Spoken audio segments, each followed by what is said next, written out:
Efesios capítulo 2, vamos a estudiar nuestras Biblias ahí, versículo 11 al versículo 22, terminando ya este capítulo. Hasta ahora hemos recibido de mano del apóstol Pablo muy buenas noticias de lo que es estar en Cristo, ¿cierto? Eso es lo que hemos recibido, lo que es estar en Cristo. Y nuestra bendición, hermanos, de conocer a Cristo Jesús como Señor y Salvador, es una tremenda bendición de proporciones más allá de lo que nosotros podríamos entender o manejar, y Pablo quiere plasmar eso en nuestras vidas y ora, y en el pasaje del capítulo 2 dice que él oraba, en el versículo 15, oraba para que esto fuera una realidad en su vida, en la vida de los efesios, que ellos entendieran, que ellos visualizaran, que ellos por convicción bíblica, ellos podrían entender qué es lo que el Señor Jesús había hecho en sus vidas. Y pasa en el capítulo 2, pasaje precioso que habla de la salvación por gracia, ¿cierto? Que no es de nosotros. ¿La salvación de quién es?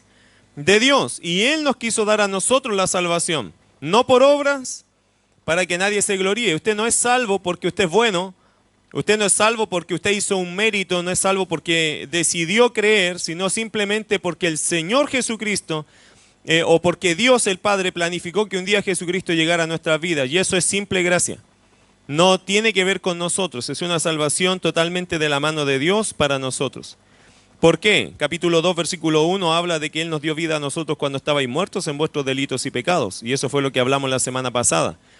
El Señor, nosotros estando muertos en nuestro delito y pecado, nos dio vida en su nombre, por su gracia. Un muerto no podría haber hecho nada, ¿cierto?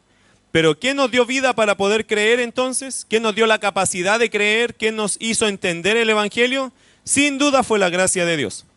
Y eso, hermanos, muestra del poder de Dios obrando en nuestras vidas. Y eso es lo que el apóstol Pablo celebraba. Eso es lo que el apóstol Pablo exaltaba y alababa a Dios, diciendo gracias por tu gracia. Porque es por la gracia de Dios que nosotros podemos ser salvos. Ahora, versículo 11. El apóstol Pablo ahora va a tocar un tema, o sigue hablando, ¿cierto?, enumerando más bendiciones que tenemos por la gracia salvadora. La que hemos recibido espiritualmente por el hecho de haber creído en Cristo Jesús. Fíjese que todo es por creer, nada es porque hemos hecho algo, sino por creer. Porque por gracia sois salvos, por medio de la fe. Y esto no de vosotros, pues es don de Dios. Es un regalo de Dios que seamos salvos. Pero este regalo de Dios tiene grandes beneficios, grandes bendiciones para nosotros.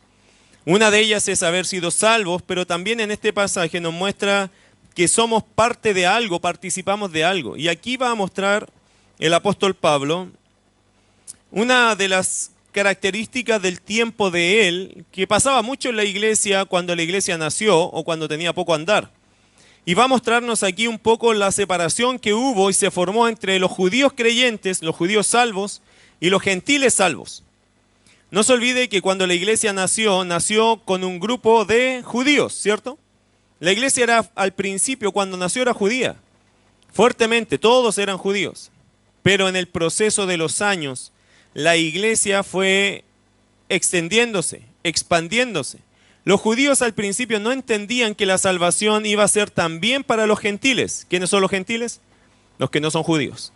Toda persona que no es judía es un gentil. Y los judíos pensaron que la salvación sería de ellos, para ellos y en ellos. Pero cuando la iglesia empezó a crecer y a avanzar, no se olvide que el Señor les mandó un mandato. Y me seréis testigos en toda Jerusalén, Judea, Samaria y hasta lo último de la tierra. ¿Cuál era el plan de Dios? ¿Llegar a dónde? Hasta lo último de la tierra. ¿Cómo entendieron eso último de la tierra los judíos? No lo sé. Pero Pedro estaba muy asombrado que cuando el Señor lo mandó a una familia gentil, con un hombre dueño de casa, el líder, que se llamaba Cornelio, estaba muy asombrado que los gentiles recibieran también al Espíritu Santo. Estaba muy asombrado que las personas que no eran judías tenían el mismo privilegio que los judíos. Mire, vaya a Hechos capítulo 10, hay un pasaje nomás que le quiero citar allá, de cómo se ve de aquí en adelante cómo esto cambia. Hechos 10, 34 y 35.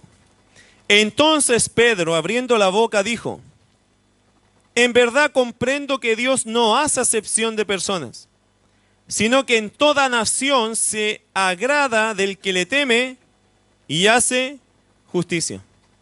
¿Nota la mentalidad de Pedro hasta el capítulo 10 de Hechos? Él pensaba, bueno, los judíos, y a través de los judíos, y quizás los judíos somos los que Dios ha escogido, obvio. Pero en el capítulo 10 me sorprende esto que dice, ahora entiendo, dice, entonces dice, en verdad comprendo que Dios no hace acepción de personas, sino que en toda nación, y esta era la cosa para Pedro distinta, en toda nación. Quizás Pedro pensaba que había que ir a los judíos que estaban esparcidos por todo el mundo, pero no estaba pensando en los gentiles definitivamente. Y cuando Jesús dijo que Pedro, ¿se acuerda que le dijo a Pedro, y tú eres Pedro, y sobre esta roca edificaré mi iglesia? Y dice que te daré las llaves del reino. ¿Se acuerda de ese pasaje en Mateo? Bueno, las llaves del reino para Pedro, ¿qué significaron en un sentido? En un sentido, estas llaves del reino significaron que él sería el que abriría las primeras puertas para la salvación de los judíos y también de los gentiles. Y Pedro fue en el Hechos capítulo 10 que abrió la puerta para que los gentiles pudieran conocer el evangelio. Pero Pedro en su mente no captaba muy bien de qué que esto era un misterio, hermano, que se estaba formando. Y Pedro ahí entendió que el Señor de todas las naciones se agrada de las personas que le temen. ¿Qué significa? Que Pedro está entendiendo que el plan de Dios no es centralizado en los judíos, sino a todo el mundo. Querido hermano, a veces nosotros en la iglesia tampoco entendemos que el plan de Dios es para todo el mundo. De alguna forma nosotros nos creemos que somos los salvos y que pobrecitos los que están allá afuera porque ellos nunca van a ser salvos. Pero hermano, eso nos va a sorprender cuando empecemos a evangelizar, que tanta gente afuera quiere escuchar el evangelio. Tanta gente afuera sí necesita el evangelio. Y anda buscando un buen hombre de Dios que le hable del evangelio porque necesitan escuchar el evangelio. Y los judíos tenían esta mentalidad y cuando partió a la iglesia, partió con esta bendición de muchas personas llegando al evangelio. Pero hubo una gran lucha al principio de la iglesia. ¿Cuál era? La lucha entre los judíos y los gentiles. En Hechos capítulo 6 usted va a ver que las viudas de los griegos eran desatendidas, las de los judíos atendidas, los de los griegos desatendidas. Y empezó una lucha después en Hechos capítulo 15, que habían costumbres, hermanos, ceremonias que eran distintas. El judío que se convirtió al evangelio empezó a traer a la iglesia sus rituales, sus ceremonias.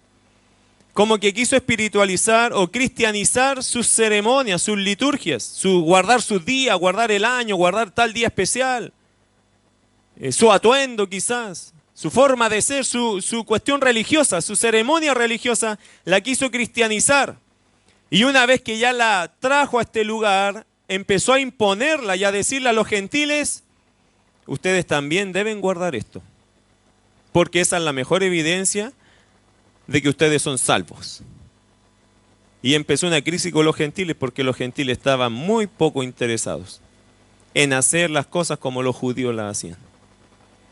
¿Cuáles fueron algunas luchas que tuvieron judíos y gentiles en la iglesia? Una de ellas fue la comida. ¿Se acuerdan de esa lucha que tuvieron? Que los judíos hay ciertas cosas que no comen, pero por ritualismo. Y los gentiles comen de todo. Porque todos nosotros comemos de todo, ¿cierto? Nosotros no le encontramos pecado a ningún animal, ¿cierto? Usted ve un cerdo por ahí y usted se lo imagina en la parrilla. El judío ve un cerdo y se complica. Si usted, por ejemplo, está en un día de reposo, para usted no hay ningún problema porque usted no tiene un día de reposo en su mente, ¿cierto? Pero llega el sábado para usted y usted ¿qué hace el sábado? Un montón de cosas. ¿Qué hace el judío? Descansa. Y tiene prohibido hacer algo. Estos rituales, estas costumbres las empezaron a traer a la iglesia. Y en algún punto no se entendían judíos y gentiles. Porque el judío trataba mal al gentil porque era un liberal. Y el gentil trataba al judío como un ceremonioso. Pero al final ninguna de las dos cosas es correcta. Las ceremonias, queridos hermanos, de los judíos eran simples figuras hasta que Cristo llegó. Cuando Cristo llegó se acabaron las figuras. Dice que todo eso era sombra de lo que vendría. Viniendo Cristo no necesitamos nada de eso. ¿Entiende? Nosotros no necesitamos ser ritualistas. No somos de ceremonias. Las únicas ordenanzas que tenemos según Jesús, ¿cuáles son? La Santa Cena y el bautismo. Ni siquiera el lavado de pies. Porque hay varios pasajes que hablan de que los hermanos en la antigüedad lavaban los pies a otros. Y hay iglesias hoy día que han hecho de eso un principio y le lavan los pies a los hermanos. Bueno, Dios los bendiga. Yo no tengo problema con servir a la gente. Pero creo que ese punto es más de servicio, de amor práctico, no de ordenanza. Jesús nos dijo: y establezco ahora que todos ustedes se van a lavar los pies. Y eso tienen que hacerlo siempre. No creo que ese es el principio. El principio que Jesús dejó es servirnos los unos a los otros por amor. Hoy día no necesitamos que nos laven los pies, ¿cierto? Pero seguramente podemos hacer otros servicios por amor a las personas. Ritualismos que fueron dañando un poco la unidad entre los salvos gentiles y los salvos judíos. ¿Cuál fue el mensaje ahora? Porque no se olvide de algo, los gentiles siempre los hicieron sentir excluidos. A los gentiles siempre les decían: sí, ustedes son parte de la iglesia, pero está por ahí nomás. Y ese concepto fue quedando en los gentiles como que sí somos salvos, pero parece que no tenemos los mismos derechos que los judíos. ¿Cuál fue el planteamiento de Pablo acá? Versículo 11 en adelante. Pablo habla de un nuevo hombre, de una nueva creación de Dios. Algo que lo va a explicar en el capítulo 3, por cierto, que le llamó un misterio. ¿Qué es la iglesia? ¿Qué es la iglesia? Llámate el misterio, pero ese es el misterio, la iglesia. Por tanto, dice: acordaos de que en otro tiempo vosotros los gentiles, en cuanto a la carne, ¿qué dice? Erais llamados sin circuncisión por la llamada circuncisión, hecha con mano en la carne. Entre paréntesis, Pablo, hermano, se encontró en medio de esta discusión, porque Pablo era judío y a la vez era el apóstol a los gentiles. Entonces Pablo se quedó como el jamón del sándwich, se quedó en medio. Porque Pablo era judío y amaba a los judíos y oraba por la salvación de ellos, pero también él era el apóstol a los gentiles, entonces entendía los dos mundos. Por eso fue muy adecuado lo que él trató, porque él entendía las dos cosas, entendía la tendencia al ritualismo que él no defendía, pero también entendía al gentil, y el gentil también debían entenderse entre ellos. ¿Cómo solucionó esto Pablo? Pablo los juntó a los dos ¿en qué? En un nuevo hombre, en una nueva creación. ¿Cuál es? La iglesia. Bueno, vamos a ver estos pasajes. Pablo dice en el versículo 11 que fuimos llamados incircuncisos por los judíos. Dice el versículo 11: por tanto, acordaos de que en otro tiempo vosotros los gentiles, en cuanto a la carne, erais llamados sin circuncisión por la llamada circuncisión hecha con mano en la carne. Fuimos llamados incircuncisos por los judíos. Esto era una realidad, ¿cierto? Hasta el día de hoy nosotros somos incircuncisos. Es que no es una práctica nuestra. ¿Cuál era una práctica de los judíos? Una práctica de los judíos era circuncidar a los niños al séptimo día, por ahí, ¿cierto? Los circuncidaban. ¿Pero qué hacían? ¿Por qué lo hacían? Porque hoy día también hay algunos, seguramente aquí también, que no, si yo también, pastor, soy medio judío. No, no lo hicieron. Nosotros nunca vamos a hacer eso como un ritual. Se puede hacer por una cosa de salud, medicina, lo que usted quiera. Pero el gentil no tiene ningún sentido con eso en lo espiritual. El judío sí. Porque ¿a quién Dios le pidió circuncidarse como señal del pacto? A Abraham. De ahí en adelante, todos los judíos, todos los descendientes de Abraham, el pueblo de Dios, llegó a ser circuncidado. Y era una obligación en el pueblo de Israel. Eso demostraba ¿qué cosa? Que ese hombre que circuncidaba a ese hijo estaba de acuerdo y creía en las promesas de Dios, en el pacto de Dios, creía en Dios. Era la forma de demostrar que él creía en Dios y que su familia creería en Dios. Entonces su hijo, esa sería la marca del pacto de Dios con ellos. Pero nosotros somos, en ese aspecto, se nos llamó incircuncisos. Y ya eso nos separaba muchísimo de ellos con respecto a la ceremonia. Y era la verdad. Ahora, ¿qué cambió, mis queridos hermanos, esta condición? Porque si usted se da cuenta de algo, éramos llamados incircuncisión por la llamada circuncisión, es decir, por los judíos. Los judíos nos llamaban incircuncisos. ¿Y qué significaba eso? Que ellos nos miraban y decían: ustedes no tienen esperanza, ni Dios en este mundo, ustedes son ajenos a los pactos y promesas de Dios, ustedes no son nada. Mira el verso 12. En aquel tiempo estabais sin Cristo, alejados de la ciudadanía de Israel y ajenos a los pactos de la promesa, sin esperanza y sin Dios en el mundo. ¿Era verdad eso? Bueno, si yo lo veo del aspecto de un judío y el judío dice ustedes no tienen nada que ver con nosotros, no tienen esperanza y Dios en el mundo, espiritualmente realmente era así igual, porque no teníamos a Cristo. Hay un punto en la vida que nosotros no conocíamos al Señor Jesús, ¿cierto? ¿Y qué nos hace eso? Eso nos hace incircuncisos, pero no físicamente, sino del corazón. Y querido hermano, esta ceremonia de la circuncisión, Dios siempre la dejó como una figura para enseñarnos algo espiritual. Ahora, ¿qué cambió nuestra condición de incircuncisos de corazón? ¿Qué cambió nuestra condición de ser ajenos a los pactos y promesas de Dios? Está en el versículo 13. Léalo conmigo, ¿qué dice? Pero ahora en Cristo Jesús, vosotros que en otro tiempo estabais lejos, habéis sido hechos cercanos por la sangre de Cristo. ¿Qué cambió la condición de nosotros? La sangre de Cristo. ¿Pero por qué no nos circuncidamos? ¿Por qué no necesitamos circuncidarnos? Porque en Cristo todas estas cosas se acaban. Porque en Cristo yo no necesito circuncisión. ¿Por qué?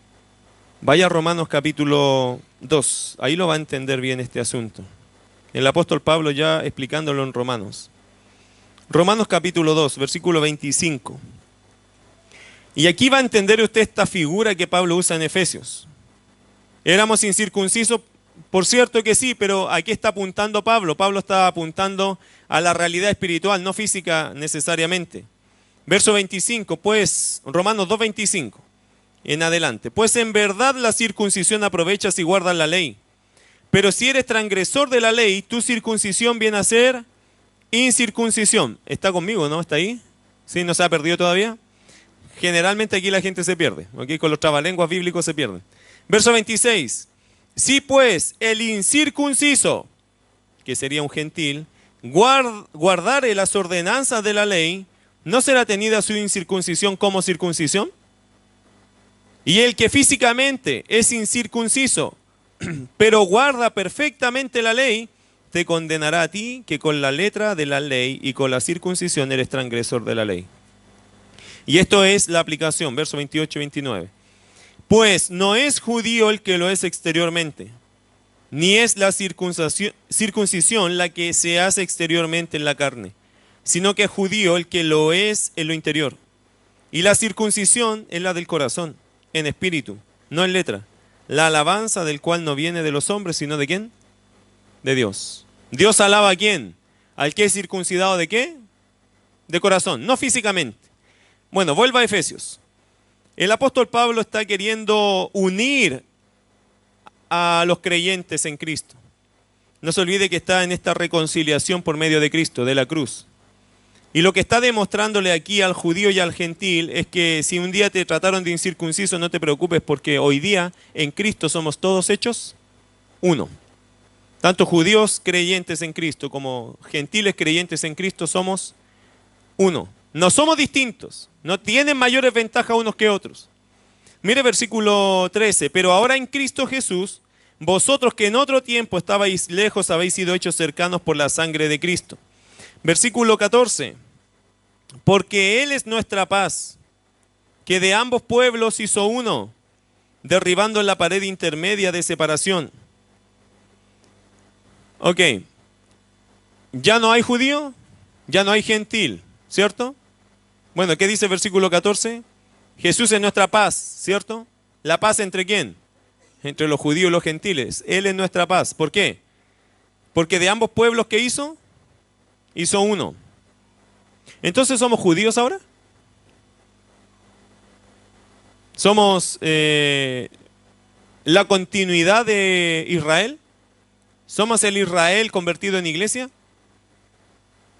¿O somos la expresión de Israel ahora nosotros? Y tenemos que, por lo tanto, adoptar sus ceremonias porque ahora nos convertimos en israelitas. Bueno, no es eso creo que lo que Pablo está diciendo, aunque hay iglesias hoy que creen eso, que somos el Israel de Dios. Con respecto a ser hoy día como Israel, que somos israelitas en alguna forma, que hoy día somos más que creyentes en Cristo somos judíos. Y eso es un error, creo yo, hermanos. Versículo 14, porque Él es nuestra paz, que de ambos pueblos hizo uno, derribando la pared intermedia de separación. Una cosa sí pasó, se derribó la pared. Ya había algo que nos separaba. Mira verso 15, aboliendo en su carne las enemistades. ¿Cuáles eran las enemistades que habían entre estos dos grupos?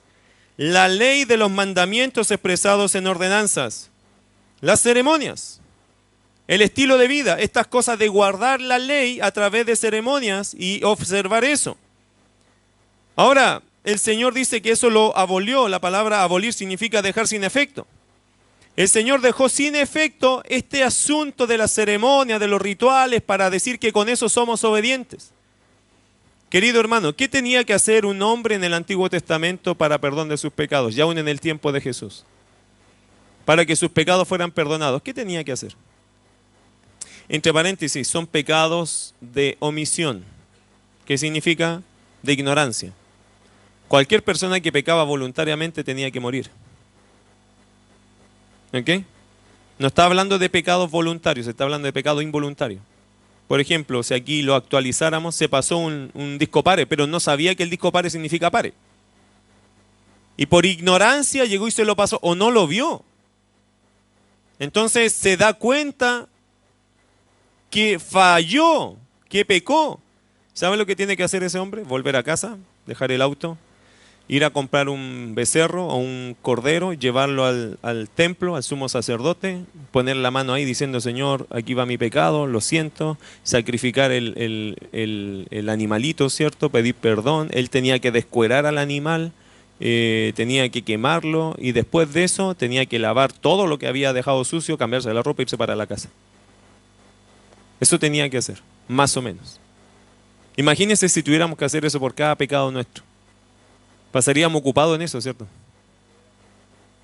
Estaríamos cada semana con un alto de ovejas. A ver, ¿cuántas esta semana? Tendríamos que criar rebaños nosotros para nuestros pecados nomás. Gracias a Dios por el perdón, ¿cierto? Gracias por su sangre. Porque ya no tenemos que hacer algo así. Ya no tenemos que hacer algo así. Pero hay algunos que se quedaron con el enamoramiento de este tipo de ceremonias y las quisieron instalar en la iglesia, y el Señor las dejó sin efecto, porque en Cristo es el fin de la ley, hermano. Con Cristo tenemos el fin de la ley, ahí se acabó eso. Nuestra relación con la ley hoy día, por cierto, es distinta de lo que los judíos la veían. Bueno, versículo 15, dejó sin efecto en su carne las enemistades, la ley de los mandamientos expresados en ordenanzas. ¿Significa que hoy día no tenemos ninguna responsabilidad con la ley? ¿Significa que hoy no debemos cumplir la ley? ¿Significa que hoy día podemos comportarnos como se nos dé la gana? No. Esto, hermano, tiene que ver con esta relación con Dios, con esta cosa ceremoniosa. Pero hoy en Cristo nosotros tenemos toda la capacidad de obedecer a Dios, de hacer su voluntad. Porque tenemos libertad. ¿Qué significa libertad? La capacidad de hacer lo correcto. En Cristo usted puede hacer lo correcto. Así que hoy día puede ser más legal que nunca. Aunque no lo hacemos para salvarnos, lo hacemos porque somos salvos. Que es diferente. ¿Va entendiendo eso? Es diferente, hermano. Yo no cumplo la ley de Dios porque a través de eso yo me voy a salvar. No, yo la cumplo porque soy salvo. Y como creyente sé que tengo que honrar a Dios. Es muy distinta la forma que se plantea esto. Bueno, verso 15. Para crear en sí mismo, segunda parte, de los dos, un solo y nuevo hombre, haciendo la paz y mediante la cruz reconciliar a Dios. Verso 16. Reconciliar con Dios a ambos en un solo cuerpo, matando en ella las enemistades. Mire qué interesante. Cristo derribó la separación que había entre los judíos y los gentiles. Y dice que de ambos pueblos hizo uno. Lo que importa entonces hoy día, hermano, no es si soy judío o si soy gentil, ¿cierto? Eso no es importante. ¿Qué es importante hoy día? Si soy seguidor de Jesús el Mesías. Eso es importante hoy. No si vengo de los judíos o si soy un simple gentil que no tengo ninguna genealogía. Esto le pasó mucho, hermano, en la Biblia. Usted se va a topar con esto constantemente. Mire, vaya a 1 Timoteo para darle un ejemplo. Capítulo 1, versículo 3 y 4. Una cosa que pasaba en las iglesias mucho, cuando habían judíos en medio. Hoy día aquí estamos fuera de todo este contexto, porque no tenemos ni un judío en medio nuestro, ¿cierto? ¿O hay algún judío acá? No hay ninguno. Bueno,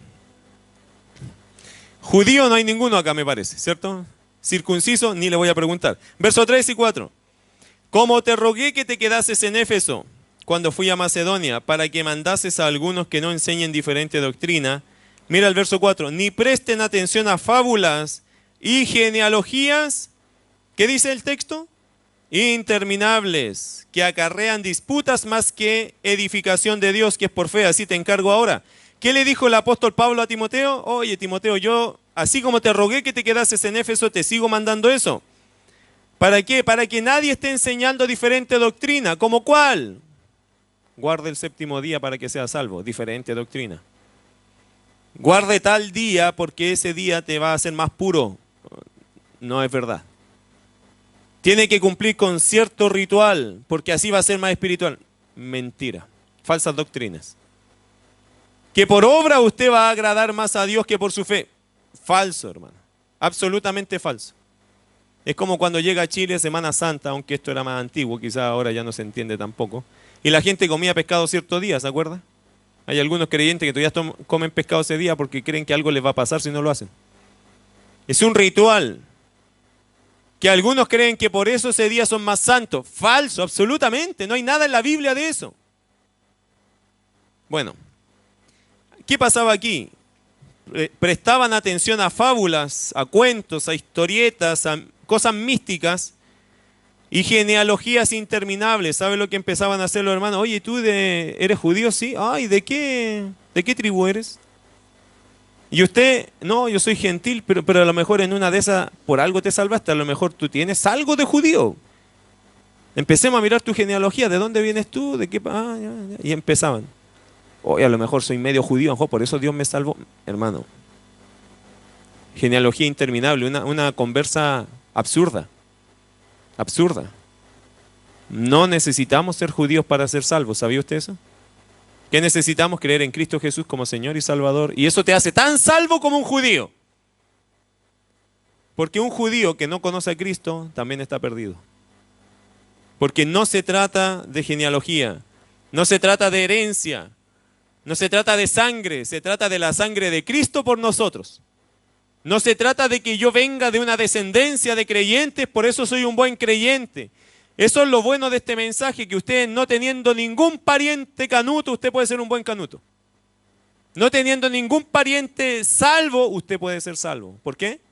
Por Cristo Jesús. Quizá usted es la primera generación de salvos en su familia, gloria a Dios por eso. Pero ¿sabe qué? No necesita una genealogía de salvos para usted ser salvo. Usted necesita a Cristo Jesús para salvarse.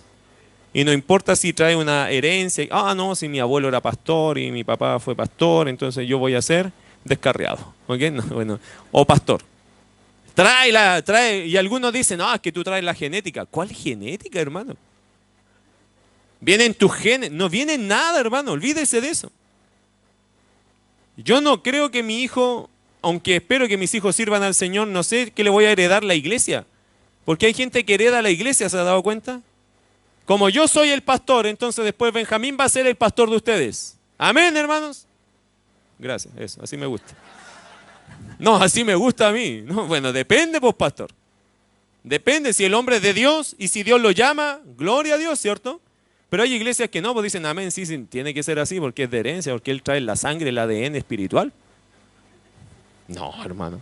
No, falso, absolutamente. Eso no tiene nada que ver una cosa con la otra. Los ministerios no se heredan, por lo tanto. Los ministerios son de Dios y Dios te los da. Y si tiene que haber otro hombre aquí, gloria a Dios. Eso es la idea. Mi querido hermano, no es por herencia. Si usted conoce a Cristo y es el primero en su casa que conoce a Cristo, no es porque tú tenías un abuelo, un tatarabuelo, quizá Él oró por ti en algún momento. Quizá oró en el futuro por ti. Esa es otra cosa. Pero no es por una herencia espiritual que uno se salva. Y tampoco vengo con una genética de salvación. Simplemente, hermanos, ha sido la gracia de Dios alcanzándonos a nosotros. Y Él nos puede hacer nacer de cualquier lugar a sus hijos. Del lugar más perdido puede haber un salvo.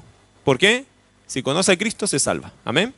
Bueno, versículo 16, Cristo derribó la separación que había entre los judíos y gentiles. Y dice la Biblia acá, para los que creen y a veces quieren aceptar de que la iglesia ahora es Israel, no es así, querido hermano. Mire lo que dice el verso 15, aboliendo en su carne las enemistades de la ley de los mandamientos expresados en ordenanzas, para crear en sí mismo, en Cristo, de los dos, un solo y nuevo hombre.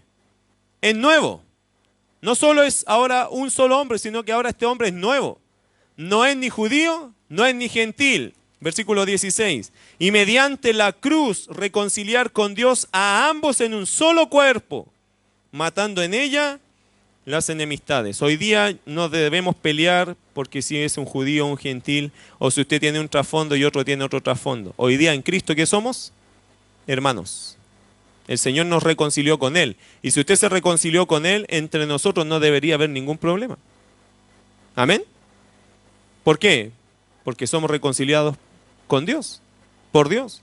Entonces, entre usted y yo, ¿cuál es nuestra diferencia? Quizás muchas, pero hay algo que nos une inseparablemente, indudablemente, que es Cristo. Cristo nos une a nosotros. ¿Quién de acá tiene el mismo contexto de vida? Casi nadie, a menos que sean familia. Pero su familia y mi familia somos muy distintos, ¿cierto? Su cultura, por lo tanto, y mi cultura es muy distinta como familia. Y a veces somos de distintos países también, ¿cierto? ¿Cómo nos vamos a poner de acuerdo entre todos? De una sola forma, mirando a Cristo. Porque tenemos que imitar todos, de donde seamos, de donde vengamos, ¿a quién tenemos que imitar? A Cristo. Y ahí sí podemos tener comunión unos con otros. No importando, hermano, nuestros trasfondos, nuestros contextos. Si usted cree en Cristo, si usted ha sido reconciliado por Cristo, usted y yo podemos tener una gran comunión. Porque estamos en Cristo. Y el que no anda en Cristo no va a tener comunión con los demás, porque no anda en Cristo. La iglesia tiene que enfocarse en Cristo. Bueno, versículo 17. Y vino y anunció la buena nueva de paz a vosotros que estabais lejos y a los que estaban cerca. Yo entiendo lo que es estar lejos, porque yo era uno de los que estaba lejos, ¿cierto? No entendía la ley, no entendía nada. Pero aquí el texto dice que también anunció las buenas nuevas a los que estaban cerca. ¿Quiénes eran los que estaban cerca? Vaya a Romanos capítulo 9. En este día Romanos nos ha prestado bastante ropa. Romanos capítulo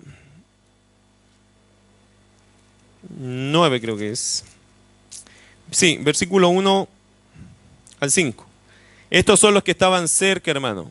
Los que estábamos lejos éramos nosotros, ignorantes de todo lo que pasaba con el pueblo de Israel y todo el pacto, las promesas, todo. Nosotros no sabíamos nada de eso.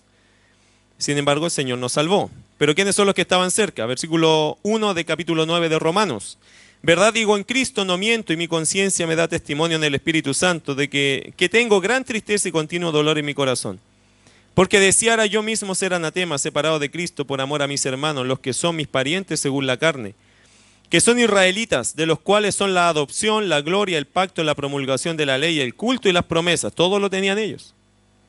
Ellos sabían todo y todo eso apuntaba a Cristo. Todo. El tabernáculo, los sacrificios, todo, las promesas, las profecías, todo apuntaba para ellos a Cristo. Ellos sabían claramente que un día vendría ¿quién? El Mesías. Ellos lo sabían. ¿Se acuerda Mateo capítulo 2? Cuando se presentan los reyes magos que le decimos nosotros. Y le dicen a Herodes, ¿dónde está el rey de los judíos? Porque hemos visto su estrella. Pronto vamos a estar recordando eso. ¿Y Herodes qué dijo? Se turbó.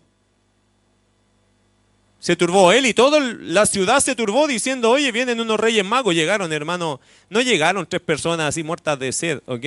A veces la gente se imagina 3 personas que andan solas con un cofre, con una cosa de perfume y algo así. Hermano, ellos eran reyes en sus naciones. Llegaron en camellos BM&B. Con un montón de gente que les servía. Hermano, eso fue notición. Llegan a nuestra ciudad 3 hombres de gran riqueza en un pueblo pequeño. Todo el pueblo supo que andaban estos hombres. Era muy notorio si se pasearon por el centro de este pueblo. ¿Y a dónde iban? A hablar con Herodes, el que se decía el rey, a preguntarle dónde está el rey de los judíos. Ellos pensaban que Herodes tenía una gran comunión con el rey de los judíos y seguramente que él ya estaba informado de todo eso, no sabía nada. Pero mira qué curioso, Herodes cuando supo eso mandó a llamar a quienes, a los sabios de Israel, a algunos estudiosos de Israel. Mire Mateo capítulo 2, ya que está por ahí usted entusiasmado con eso. Versículo 4, y convocados, Mateo 2:4, y convocados todos los principales sacerdotes y los escribas del pueblo, les preguntó, ¿dónde había de nacer el Cristo? ¿Qué dijeron ellos? No tenemos idea, ¿sabe? Esa parte no sé, nunca se nos dijo. ¿Eso dijeron ellos? ¿Qué dijeron los sacerdotes judíos, los escribas del pueblo? Ellos le dijeron, en Belén de Judea, porque así está escrito, ¿por quién? Por el profeta, y tú, Belén, de la tierra de Judá, no eres la más pequeña entre los príncipes de Judá, porque de ti saldrá un guiador que apacentará a mi pueblo, Israel. ¿Sabían ellos que Jesús vendría? Lo sabían. ¿Sabían que vendría el Mesías? Lo sabían. ¿Por qué lo mataron? ¿Por qué lo mataron si sabían? ¿Sabían que nacería en Belén? ¿Jesús nació en Belén? Sí. ¿Por qué lo mataron? Bueno, porque después Jesús salió en persecución. ¿Se acuerda que José se lo llevó a Egipto? Y después se lo llevó a Nazaret y le llamaron Nazareno. Por lo tanto, su nacimiento, él creció en Galilea, arriba. Nazaret está abajo, Belén está abajo. ¿Okay? Él creció allá arriba, pero nació en Belén. Después bajó a Egipto y de Egipto su padre se lo llevó a Nazaret. Por eso fue llamado Nazareno. Y eso fue cumplimiento de la profecía.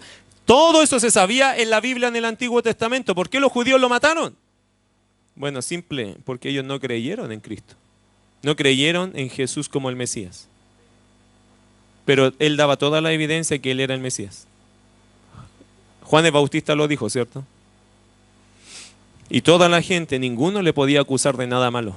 Él era un justo.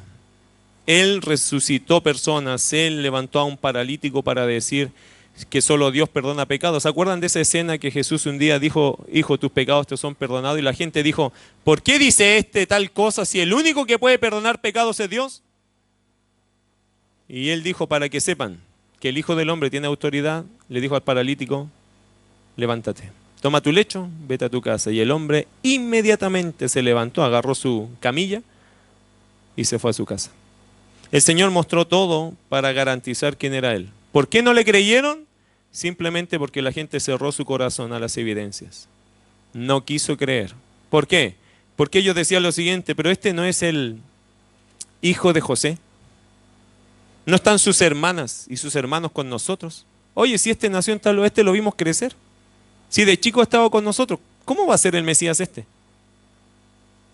La gente no le quiso creer. Fue más fuerte para ellos la imagen humana que proyectó Jesús que la imagen divina que proyectó Jesús. Como hoy día hay mucha gente que no cree en Jesús, como debe ser. Aceptan a Jesús como alguien especial, pero no, eso no te salva. Tú necesitas reconocer a Cristo como ¿qué?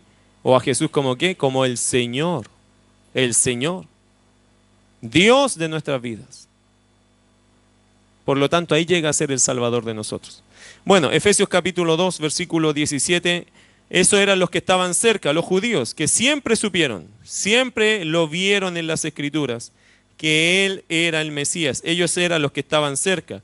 Entre paréntesis, no por estar tan cerca, ellos eran más creyentes. ¿Ah? Usted puede estar muy cerca de algo y quizás por estar tan cerca no lo ve. Nosotros que estábamos lejos lo vimos, pero fue por la gracia de Dios. Y el que está cerca, ¿por qué lo va a ver? Por la misma razón, por la gracia de Dios. Ni cerca ni lejos te hace mayor garantía, te hace más responsable. Porque estando cerca podría haberlo visto, no lo vieron. Aunque estuvo muy cerca de sus ojos. Como muchos hoy en día, queridos hermanos, que escuchan cada domingo una predicación y no se rinden, no se entregan a Cristo. Estás muy cerca, estás tan cerca, pero no estás adentro. Si no conoces a Cristo todavía estás tan condenado como una persona que nunca se ha asomado a una iglesia. ¿Lo entiende? No se trata, querido, de entrar a la iglesia, se trata de que el Cristo vivo entre a tu corazón. Porque usted puede venir a sentarse a la iglesia y venir a la iglesia, estar tan cerca de la palabra, tan cerca de Dios, sin embargo no verlo. No verlo. Usted está leyendo un sermón, un personaje que se para adelante a dar un sermón semana tras semana, pero no está entendiendo por qué está aquí. Usted está aquí primero porque Dios te tiene misericordia. Te está dando tiempo para escuchar. Te está dando tiempo para arrepentirte. Te está dando tiempo para que te entregues. No es por otra razón que estás aquí. Es misericordia. Si usted abusa de eso, no se olvide que llega un punto que Dios dice, ¿sabes qué? Ya no entendiste. Ya no entendiste. Te di 1000 oportunidades, pero 1001 ya no. Querido hermano, Dios también con eso es severo. Es muy misericordioso, pero tiene una paciencia que en algún punto se agota. Por eso, si usted está aquí, primero entienda que es misericordia. Y segundo, vienes aquí para que el Señor, por su gracia, te salve si no eres salvo. Entonces piénselo bien cada vez que viene. No viene por otros factores, o quizá usted cree que viene por otros factores. Pero el factor principal es porque Dios te está permitiendo venir, como sea que llegues, pero llegaste. Y eso es misericordia de Dios, para que arregles tu vida con Dios. Esto es lo más importante que te pueda pasar hoy día, arreglar tus cuentas con Dios. Bueno, terminemos con esto. Versículo 18. Porque por medio de Él, de Jesús, los unos y los otros tenemos entrada por un mismo Espíritu al Padre. Y ya sabemos cuál es ese Espíritu, el Espíritu Santo. El Espíritu Santo está en judíos y gentiles salvos. De la misma forma, de la misma categoría, con la misma autoridad, con el mismo efecto. Así que, y el apóstol Pablo exalta, hermano, más aún esta condición, diciendo dos cosas, lo que no somos, o lo que no somos y lo que somos. Versículo 19, así que ya no sois, ¿qué cosa? Extranjeros ni advenedizos. ¿Qué significa extranjero? Ya no eres una persona ajena a esta ciudadanía. Cual sea la ciudadanía, si usted viaja a otro país, usted se hace un extranjero, ¿cierto? Y como extranjero usted no tiene ni un derecho en otra patria. Pero Pablo está diciendo que en esta relación con Cristo nosotros no somos extranjeros. No somos extranjeros, somos de la patria. Somos pertenecientes a. Y dice también que no somos advenedizos. ¿Qué es advenedizos? Intrusos. Colados, diríamos nosotros. No somos de esos que atravesamos por ahí y nos pasamos para el otro lado. No somos de esos que burlamos la ley. No somos de esos. No somos los ilegales. ¿Entiende? Porque no somos ni extranjeros ni advenedizos. No somos intrusos en este lugar. Estamos en la iglesia y somos parte de ella. No como un intruso, no como un ilegal, no como un apitutado que lo metieron nomás, ya quédate acá si yo di que yo te mandé. No, no somos de esos. Somos de los que tenemos todo lo legal para estar aquí, en este lugar. Para ser salvos, para gozar de la presencia de Dios. ¿Por qué? Por Cristo. ¿Y quién tiene derecho a eso? Todos nosotros. Todos nosotros los que estamos en Cristo. ¿Y qué más dice? Así que ya no sois extranjeros ni advenedizos, y ahora dice lo que somos, sino conciudadanos de los santos. Y si hemos de considerar a los santos unos a otros, somos todos conciudadanos. Y miembros de la familia. Esta expresión me gusta mucho porque somos miembros ¿de qué? De una familia. Hermanos, somos todos familia. ¿Sabía usted eso? Sí, amén o no sabe. Sí. ¿Somos miembros de la familia? Si usted es creyente, es miembro de una familia. ¿Cuál familia? ¿La familia de quién? ¿Quién es el padre en esta familia? Dios. Dios es el padre. Y Él a cada uno de nosotros nos va a dar algo que hacer. A cada uno de nosotros nos va a disciplinar también. ¿Por qué? Porque somos parte de su familia. En la mañana hacíamos un devocional con el equipo y Hebreos 12 que dice que Dios disciplina a todo el que recibe por hijo. Por lo tanto, si Dios te disciplina, yo como hijo no puedo reclamarle al padre diciendo, pero papá, ¿por qué le pegaste? Capaz que me pegue a mí también, ¿por qué no me puedo meter con eso? Pero si te pegó a ti, lo que más puedo hacer como buen hermano es decir, pucha hermano, ánimo, ¿cierto? No te portes más mal. No lo hagas así porque el papá te va a pegar de nuevo. Eso hacen los hijos, ¿cierto? Los hijos sabios que hacen no pueden decirle, ay papá, no estoy de acuerdo contigo, porque le va a llegar a él también. Pero lo único que puede ser al hermano si lo ves sufrir, ya tranquilo, no lo hagas más mal, para que no te llegue peor. Si tú sabes que el papá te va a pegar por esas cosas. Pero somos una familia de Dios. Se supone entonces, hermanos, que como familia de Dios debemos estar muy unidos. Y que lo que le pase a uno, lo resentimos todos, ¿cierto? que lo que a uno le pasa para bien, nos gozamos todos por ello. Y se supone que cuando uno crece en esta mentalidad de familia, cuando alguien no viene, alguien falta, se le extraña, se supone. Porque la familia se trata con familiaridad, con intimidad, con cercanía. Eso es comunión, hermano. La verdadera comunión se debe tratar en Cristo. Y nosotros somos la familia de Dios, se supone, que somos una parte, una pequeña expresión de la familia de Dios.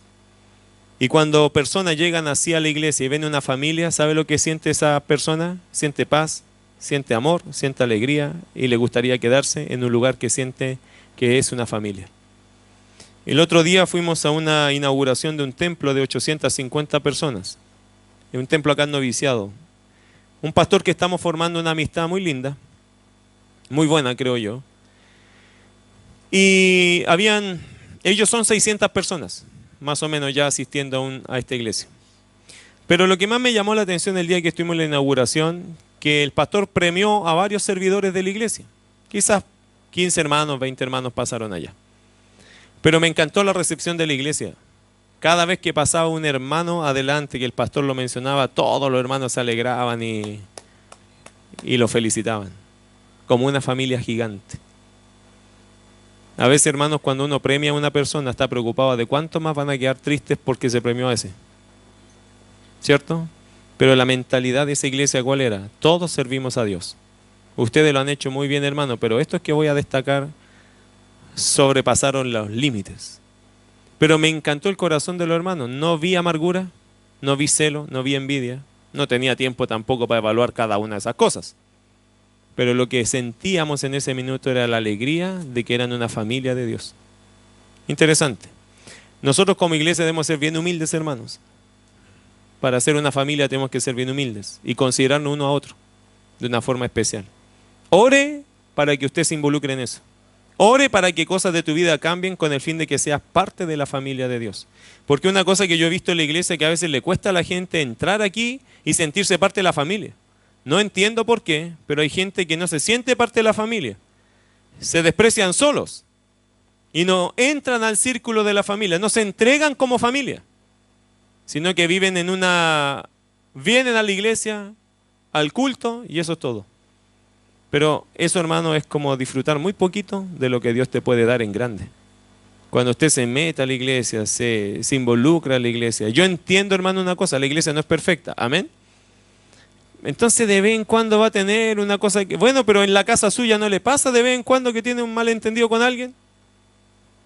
O en la casa nadie pelea con nadie. Es una familia. Es una familia que el Señor ha rescatado, que en Cristo nos ponemos de acuerdo, ahí termina la discusión. Pero que hay diferencias, por cierto que las tenemos. Pero una persona que ha sido rescatada ama estar en la casa de Dios y relacionarse como familia de Dios. Si usted se queda a la orilla, querido hermano, le voy a decir algo, tarde o temprano va a salir. Se va a ir a otro lugar.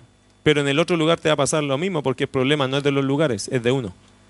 Que no se involucra, que no arregla sus cosas, que no habla, que se queda pensando que el otro tiene que leerme el pensamiento para que las cosas caminen. No funciona así. Todo es con comunicación, todo es con vida espiritual. Bueno, quisiera terminar solo diciendo, versos 20, 21, 22, edificados sobre el fundamento de los apóstoles y profetas, siendo la principal piedra del ángulo Jesucristo mismo, en quien todo el edificio bien coordinado va creciendo para ser un templo santo en el Señor, en quien vosotros también sois juntamente edificados para morada de Dios en el Espíritu. Pablo, resaltando, hermano, esta tremenda bendición de ser una familia, de ser aceptados, de ser conciudadanos, lo hace mencionando lo que no somos y después lo que somos. Pero luego de eso nos cambia el dibujo y nos pone el dibujo que somos como un edificio. Somos una edificación. El versículo 20 dice, edificados sobre el fundamento de los apóstoles y profetas, siendo la principal piedra del ángulo Jesucristo mismo, en quien todo el edificio. Entonces nos pone una figura que ahora somos un edificio. Ok, y como edificio, ¿cuál es nuestra función? Verso 20, tenemos un fundamento. ¿Cuál es el fundamento? Jesucristo es la piedra del ángulo, donde se afirma el edificio. Y sobre esta piedra de ángulo están los fundamentos que son los apóstoles y profetas. Y para nosotros, ¿cómo podemos leer eso? La palabra de Dios. La Escritura, hermano. El mensaje profético y apostólico es lo que a nosotros nos sostiene. Ese es nuestro fundamento, lo que los apóstoles y profetas enseñaron acerca de Jesucristo. Ahora, verso 20. ¿En quién? En Cristo, ¿cierto? Todo el edificio, bien ajustado, esa es la palabra coordinado, ajustado, va creciendo para ser un templo santo en el Señor. ¿Cuál es el propósito de este edificio? Ir creciendo, con el fin de llegar a ser un templo santo en el Señor. Ahora, hermano, de la única forma que nosotros podríamos llegar a ser santo es observando bien la piedra de ángulo que tenemos. ¿Quién nos salvó a nosotros? Cristo. ¿Y cómo vivió Él? Es la forma que yo tengo que vivir. Es la única forma que yo pueda llegar a ser un templo santo en el Señor. En quien vosotros también sois juntamente edificados para morada de Dios en el Espíritu. De la única forma, hermano, que seremos agradables a Dios para que a través de su Espíritu more en nosotros es siguiendo el ejemplo que Cristo nos dejó. Le seremos agradables a Dios a la medida que nos demos a una relación con el Padre Celestial, tal cual Cristo se dio en una relación con el Padre Celestial. Me gusta esa última frase cuando dice para morada de Dios en el Espíritu. ¿Usted sabe que el Señor mora en nosotros? Pero ¿cuándo se nota eso? Que Él mora en nosotros. Cuando nuestra relación con el Padre es igual que la relación que Jesucristo tuvo con el Padre. 100% obediente, 100% entregado a Dios. Sin peros, con sometimiento, con humildad, desarrollando una relación de obediencia, sin igual.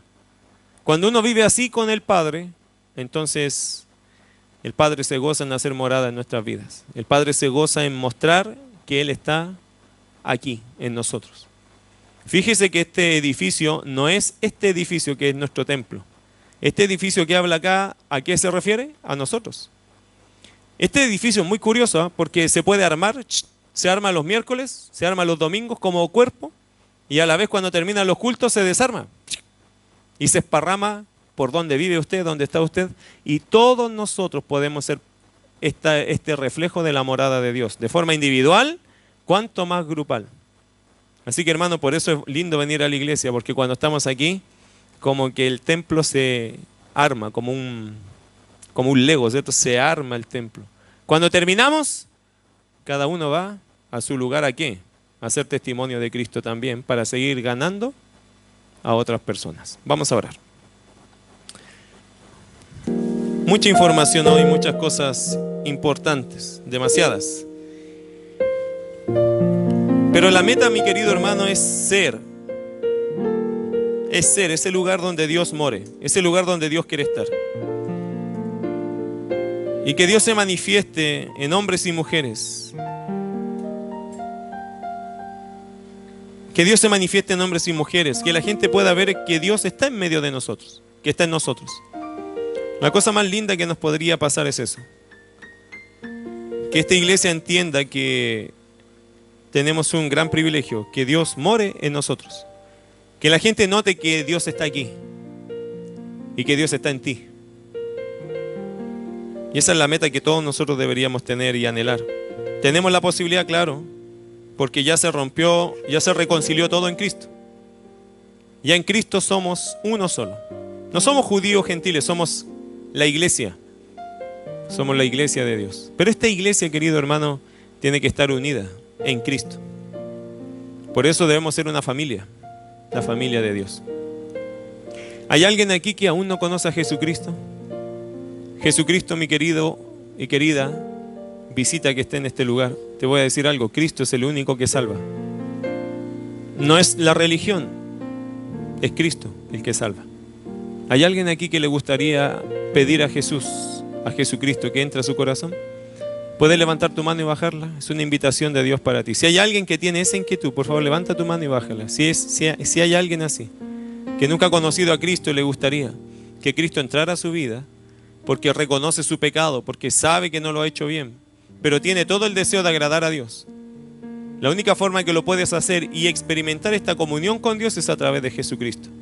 ¿Hay alguien así? Puedes levantar su mano y bajarla rápidamente. Nadie mirando, solo quiero saber porque me gustaría orar por ti. Si hay alguien así, si tienes esa necesidad.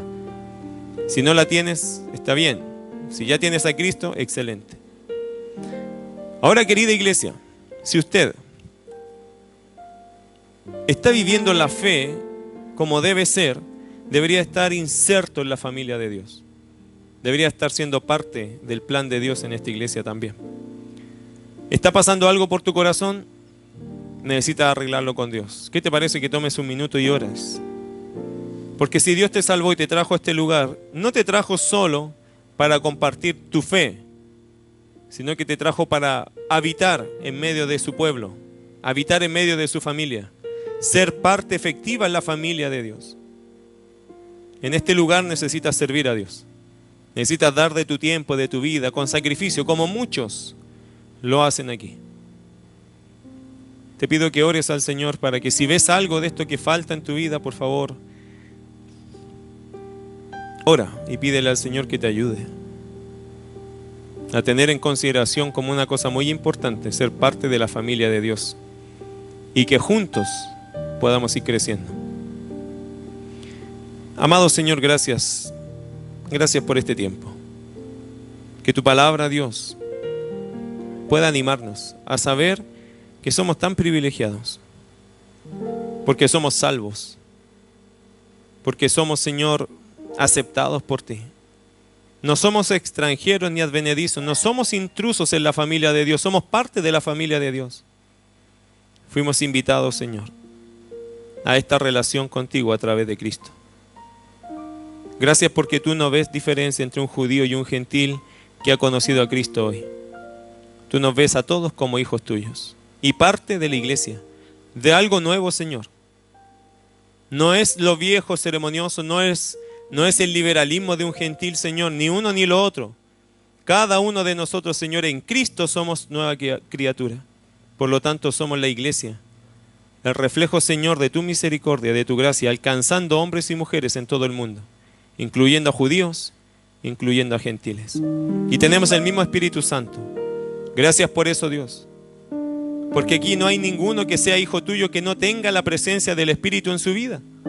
Gracias por eso, Señor. Gracias porque del pastor hacia abajo, Señor, todos tenemos el mismo Espíritu, el Espíritu Santo. Por lo tanto, Señor, no hay incapacitados versus capacitados. Todos somos capacitados por el mismo Espíritu, porque tú nos diste a todos con generosidad, sin seleccionar ni con exclusividades, sin limitantes. Nos regalaste a todos lo mismo. Gracias, querido Dios. Gracias, Señor, porque no sigues herencias ni genealogías. Simplemente, Señor, hoy día nos salvas por tu gracia. Te bendecimos por ello. Ayúdanos, Señor, como iglesia a caminar como una familia. Ayúdanos a acrecentar ese concepto en nuestra mente, a hacerlo más real, a hacerlo más tangible, a hacerlo más, Señor, práctico, más vívido, porque necesitamos más de eso. Que tengamos un corazón más de familia, que cada uno pueda bendecir a su hermano, y si nota un hermano que está medio débil o desanimado, con un rostro un poco triste, que sintamos la necesidad de orar por ellos, que nos pese en el alma, Señor, cuando alguien no viene a este lugar, que oremos por nuestros hermanos. Que, Señor, en términos formales e informales podamos sentirnos parte el uno del otro. Que cuando estemos en la calle, Señor, podamos saludarnos con amor, con cariño, como si estuviéramos en el templo, porque nosotros somos tu templo. Ayúdanos a ser cuidadosos el uno del otro y amorosos los unos con los otros. Ayúdanos a que eso crezca en esta iglesia. Ayúdanos, Señor, a mostrar el amor de Cristo a nuestros hermanos. Úsanos. Usa a cada hijo tuyo en este lugar. Gracias, querido Dios. En el nombre de Jesús.